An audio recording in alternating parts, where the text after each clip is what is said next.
soy el punto cubano que en la manigua vivía cuando el Bambí se batía con el machete en la mano, con el machete en la mano.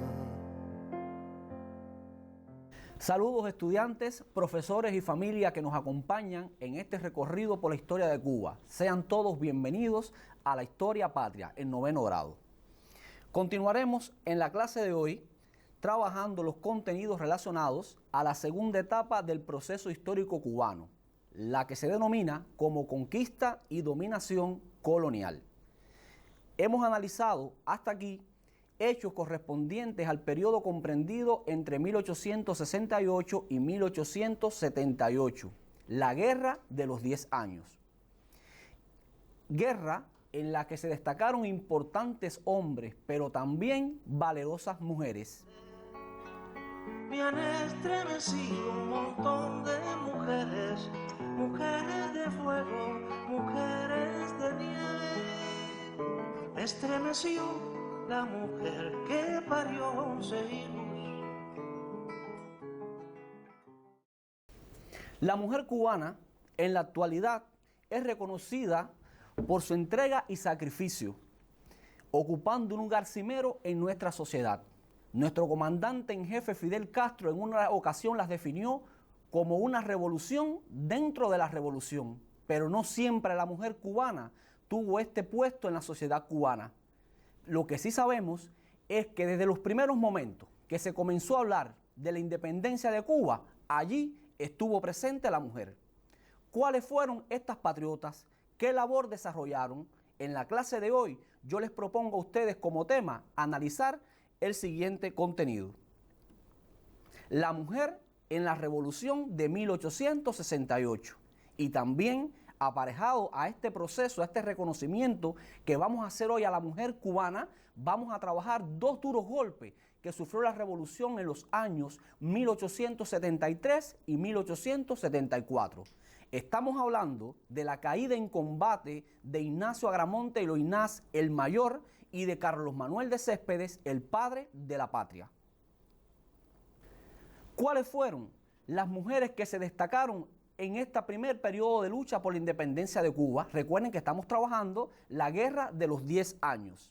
En el libro de texto, página 84, que es la bibliografía básica que todos estamos utilizando para estas clases, aparece recogido este subtítulo. Algunas de ellas son Mariana Grajales Cuello, la madre de los Maceo; Bernarda Toro Peregrín, la compañera de la vida de Máximo Gómez, Manana, como también se le conoce en nuestra historia; Ana Betancourt, que ya nosotros conocimos de ella en los días de la Asamblea de Guaymaro, cuando en esos debates se alzó buscando para que se reconociera la emancipación de la mujer; María Magdalena Cabrales Izá, o simplemente María Cabrales, como la tienen ustedes en la figura del libro de texto, la esposa de la vida de Antonio Maceo, una gran mujer que incluso perdió a sus hijos en la manigua, a sus dos pequeños hijos en la manigua; Adriana del Castillo, una adolescente de solo 15 años que desarrolló una extensa labor revolucionaria en su natal Bayamo, y que cuando Bayamo corría el riesgo de caer nuevamente en las manos de los españoles, pues incendió su casa y huyó a la manigua con su hermano menor y su madre. Es hecha prisionera y además de eso, cuando va a ser atendida por un médico español, se niega a recibir esa atención y canta las estrofas del himno de Bayamo. Y yo quiero referirme brevemente a la primera estrofa, último verso, cuando dice: morir por la patria es vivir. Miren ustedes la razón de ser, el patriotismo, los valores arraigados en esta adolescente bayamesa con respecto al tema de la independencia de Cuba y el odio no al español, sino al gobierno colonial español. José Martí, en el escrito patriótico Antonio Maceo, expresa: fácil son los héroes con tales mujeres. Y cuando nosotros analizamos, comprendemos, estudiamos, observamos todo el decursar de la mujer en las luchas por la independencia de Cuba y específicamente en esta etapa, es que comprendemos cómo, por ejemplo, si tomamos la relación que existía entre Antonio Maceo y su amada María Cabrales, vemos que en el virtuosismo de Maceo o en esa valentía de Maceo se encuentra el virtuosismo de su amada mujer. Y no solamente de su amada mujer María Cabrales, sino también de su madre, que fueron las dos grandes mujeres que podemos decir que tuvo Antonio Maceo durante toda su vida. Y entonces ustedes consideran conmigo que detrás de un gran hombre siempre existe una gran mujer.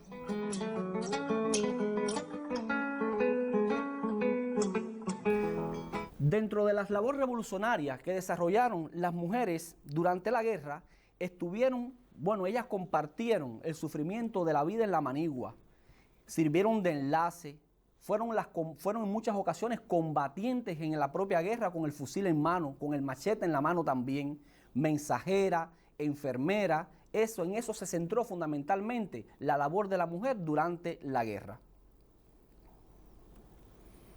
Una vez analizado la temática correspondiente a la mujer, caballerosamente comenzamos por ahí dándole tratamiento a la primera temática de la clase. Vamos ahora a analizar lo correspondiente a los dos duros golpes que sufrió la revolución en 1873 y 1874, a los cuales yo hacía alusión al comenzar la clase de hoy. Y es que en el año 1873 se produce la caída en combate del mayor Ignacio Agramonte y Loynaz. José Martí, en el cuaderno Martiano II, escrito patriótico Césped y Agramonte, refleja la personalidad de él teniendo en cuenta los siguientes criterios. De Agramonte la virtud, diamante con alma de beso, era un ángel para defender y un niño para acariciar. Aquí hay palabras claves como por ejemplo virtud. ¿Qué significa una persona virtuosa? Ya habíamos hablado en Guaymaro que era una persona o eran horas aquellas en este caso donde se hacía lo correcto, se apegaba a la ley, estaba en correspondencia con los principios morales, y entonces todos estos elementos constituyen o son las cualidades de una persona virtuosa. Diamante con alma de beso. Miren ustedes la dureza de un diamante, pero también la dulzura de un beso.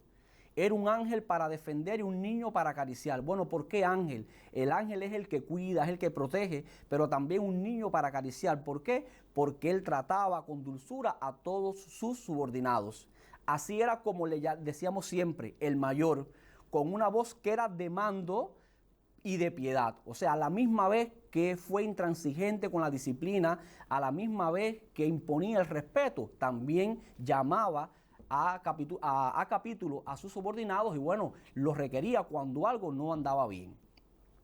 El 11 de mayo de 1873, como había ya mencionado anteriormente, ahí lo tienen en la línea del tiempo, se produce la caída en combate de Ignacio Agramonte. Yo les propongo ir brevemente a la sección Conectando y dejemos que la periodista Karen Brito nos relate en un documental cómo ocurrieron estos hechos.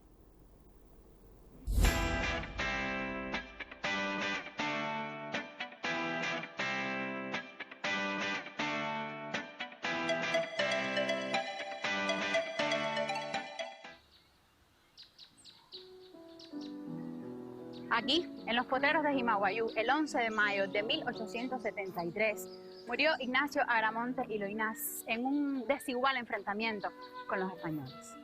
A los cubanos no les quedó ni siquiera el consuelo de conservar su cuerpo para honrarlo, porque inexplicablemente, cuando los mambises vinieron a peinar la zona, no lo encontraron, aunque sí el cuerpo de uno de sus ayudantes.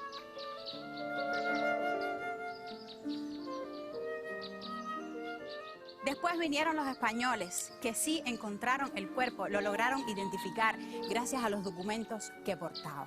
Al día siguiente lo trasladaron hasta Puerto Príncipe y allí fue mostrado ante la algarabía de los voluntarios y fue expuesto su cuerpo en el corredor de entrada del Hospital San Juan de Dios.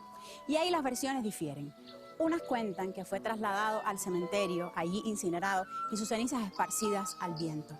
Otra hipótesis que maneja la literatura es que fue enterrado en una fosa común.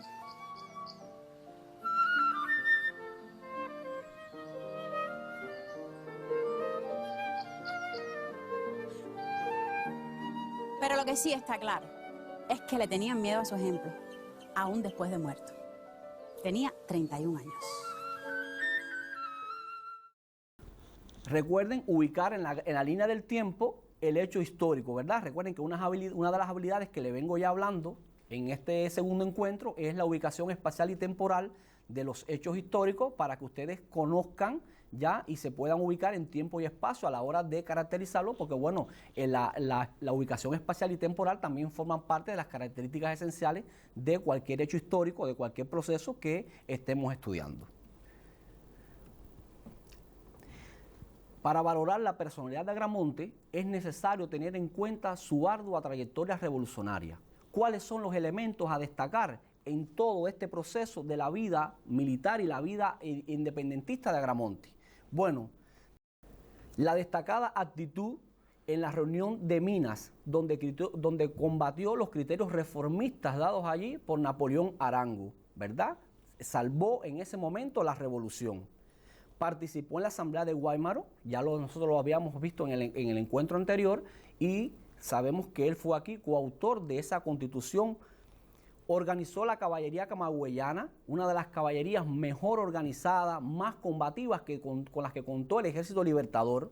Fue jefe militar del Camagüey, donde allí logró que todos sus combatientes fueran disciplinados, fueran obedientes y que cumplieran con las órdenes que él daba, y protagonizó uno de los hechos más importantes de la Guerra de los 10 años por su heroicidad, el rescate del brigadier Julio Sanguilí, que era uno de los elementos que ustedes debieron tener en cuenta a la hora de la realización de la tarea del encuentro anterior.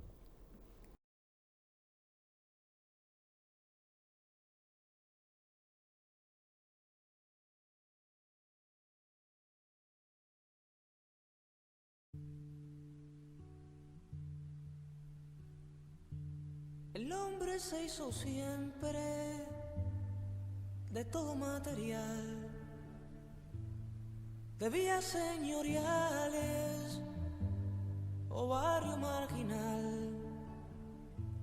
Toda época fue pieza de un rompecabezas para subir la cuesta del gran reino animal.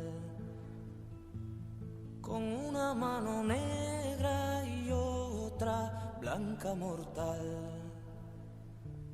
Mortales ingredientes armaron al mayor. Luz de terratenientes y de revolución. Destreza de la esgrima, sucesos con un preso. Amalia abandonada por la bala, la vergüenza, el amor. O un fusilamiento, un viejo cuento modelaron su adiós.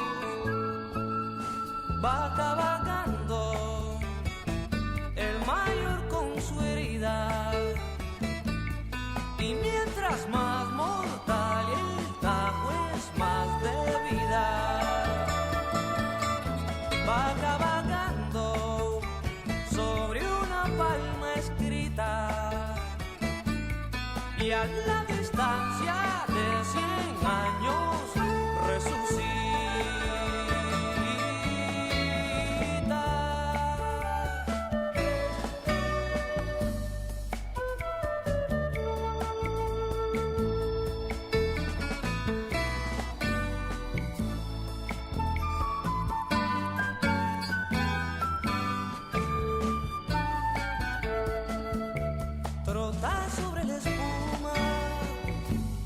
Seguido por un mar de negros en machete y sin encadenar, ordena su corneta el toque de adegüello, y a un siglo de distancia entona nuestra canción,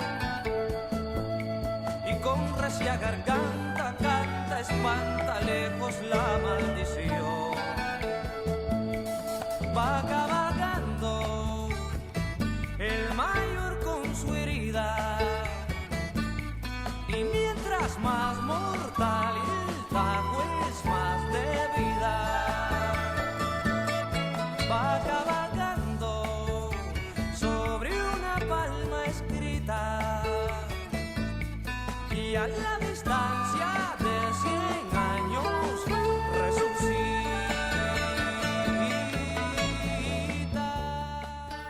Otro duro golpe de la revolución en el año 1873 fue la destitución del presidente de la República de Cuba en armas, Carlos Manuel de Céspedes.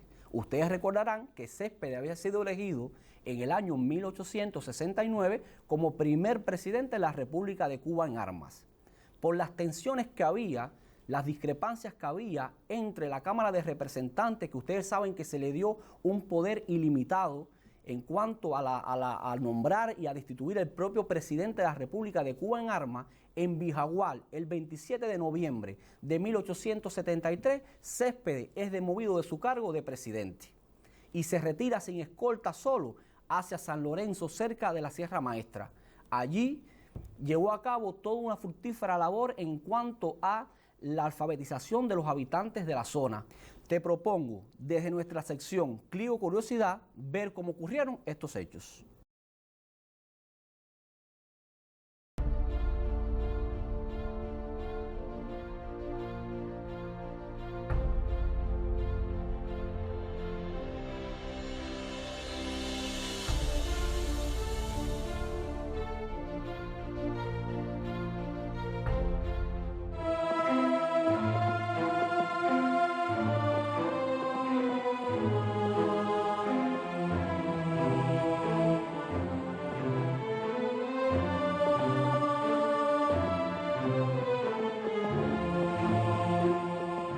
Carlos Manuel de Céspedes, el presidente viejo, como le llamaban los serranos, en el último viernes de su vida, temprano en la mañana, comienza a escribir en su diario.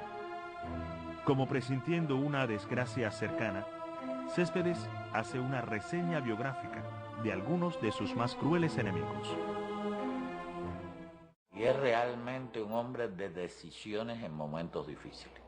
Un hombre de esos extraordinarios para mí, que no espera, sino que sabe aquilatar el momento en que tiene que dar un paso.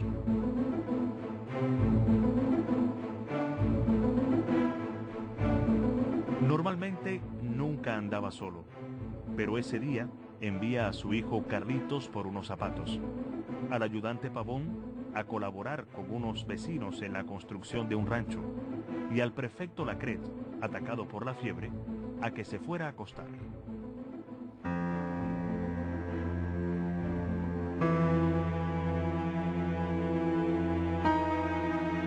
Una patrulla de soldados españoles avanza por la Manigua desbrozando monte.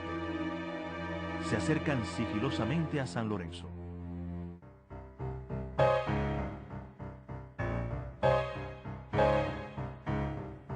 Una niña los descubre y corre a avisar.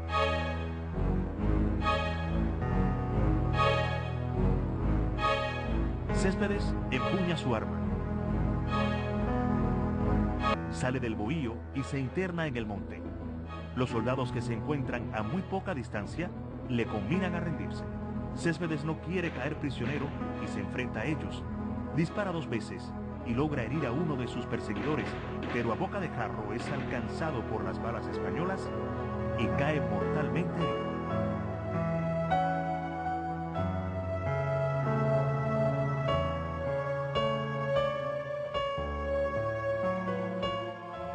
Yo he tenido una gran satisfacción y fue el momento en que se determina, no sé si con conciencia exacta o no, pero yo pienso que sí, crear a esa enorme presa que hoy cubre el lugar geográfico llamado Bijagual.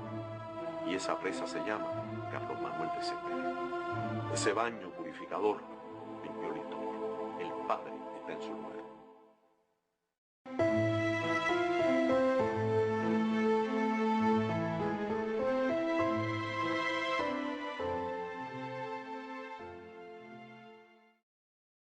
Para hablar de Carlos Manuel de Céspedes, el padre de la patria, yo les propongo a ustedes volver a retomar el escrito patriótico Céspedes Agramonte del cuaderno Martiano 2 de nuestro nivel secundaria básica. ¿Qué dice José Martí o cómo califica José Martí a esta personalidad? Vamos a ver. Dice, es como un volcán que viene tremendo e imperfecto, y no fue más grande cuando proclamó a su patria libre, sino cuando reunió a sus siervos y los llamó a sus brazos como hermanos. Y miren es como un volcán que viene, o sea, utilizando un recurso expresivo del lenguaje, en este caso un símil, él lo compara con un volcán. Y ustedes han estudiado en geografía cómo es un volcán, ¿verdad? Cómo viene, ya lo dice, tremendo e imperfecto, con esa fuerza. No importa, porque bueno, estamos hablando de un proceso revolucionario que surgió, que nació y en que el momento que se desarrolló se comenzaron a dar contradicciones, se comenzaron a dar algunos criterios que propio de todo el proceso que se vio en la propia Asamblea de Weimar. Ustedes saben que fueron diferentes criterios y bueno, una sola idea que era lograr la independencia de Cuba y también aparejado a ello lograr abolir la esclavitud. Nuestro comandante en jefe Fidel Castro, analizando todo este proceso en nuevas condiciones históricas, que aparece reflejado ahí en el libro Fidel Castro, 5 textos sobre nuestra historia, decía: aquella decisión de abolir la esclavitud constituía la medida más revolucionaria, la medida más radicalmente revolucionaria que se podía tomar en el seno de una sociedad que era genuinamente esclavista. Bueno, yo siempre he hablado a mis estudiantes que revolución, primero que todo, es sentido del momento histórico, como el propio Fidel nos dijo el 1 de mayo del 2000. Se entiende cuando se analiza que era imposible prácticamente que se pensara en ese elemento, más siendo Céspedes un terrateniente, ¿verdad?, en abolir, en él mismo lograr hasta cierto punto ver afectados sus intereses. Pero bueno, aquí vemos también cómo los intereses de la patria se ponen por encima de los propios intereses personales. Su labor revolucionaria fue profunda. Céspedes, hay que comenzar diciendo que fue el iniciador de las luchas por la independencia. Por lo tanto, a través de, cuando hablamos de que protagonizó el alzamiento del 10 de octubre, ya estamos haciendo alusión a ese propio elemento. Redactó el manifiesto del 10 de octubre, que se convierte en el programa de lucha de la Revolución del 68. ¿Por qué? Porque plantea los objetivos, las causas y los principios por los cuales los cubanos se irían a la lucha. Protagonizó el ataque a Yara y la toma de Bayamo. Y recuerden que la toma de Bayamo posibilitó la creación de un gobierno, ¿verdad?, representado por varios sectores de la población, en una sociedad, no olvidemos, esclavista. Participó en la Asamblea de Weimar. Recuerden también su participación allí, donde fue electo primer presidente de la República de Cuba en armas. A modo de conclusión, podemos plantear que la muerte de Ignacio Agramonte y Carlos Manuel de Céspedes constituyó un duro golpe para la causa cubana de esta etapa de lucha. La dirección de la guerra perdió 2 hombres fundamentales de pensamiento y acción. Como trabajo independiente de la clase de hoy, yo les propongo la realización de 2 actividades. Dice la primera: la personalidad de Carlos Manuel de Céspedes es fundamental en el contexto de las luchas anticolonialistas del siglo XIX. Valora esta personalidad histórica a partir de su pensamiento y acción. Pregunta 2. Caracteriza la labor revolucionaria de Ignacio Agramonte con no menos de 3 elementos. Para que ustedes tengan éxito en la solución de los ejercicios que estamos proponiendo, yo quiero darle brevemente algunas indicaciones para que ustedes puedan valorar, en el caso de la actividad número 1, la personalidad de Carlos Manuel de Céspedes. La habilidad valorar es una de las habilidades más complejas que a la hora de hacer determinado ejercicio yo sé que a ustedes les dificulta, pero bueno, vamos a darles aquí algunas herramientas para que ustedes puedan de forma exitosa cumplir con la tarea que nosotros le estamos proponiendo. En primer lugar, bueno, la extracción social, que es la caracterización e identificación de la personalidad que se va a valorar. Un elemento muy importante que no les puede faltar es la labor revolucionaria, que ya ustedes en la propia clase ya tienen los elementos para poder desarrollarla. El pensamiento político, o sea, hasta dónde se dirigía, cuáles eran sus ideas y la vigencia de su pensamiento, teniendo en cuenta siempre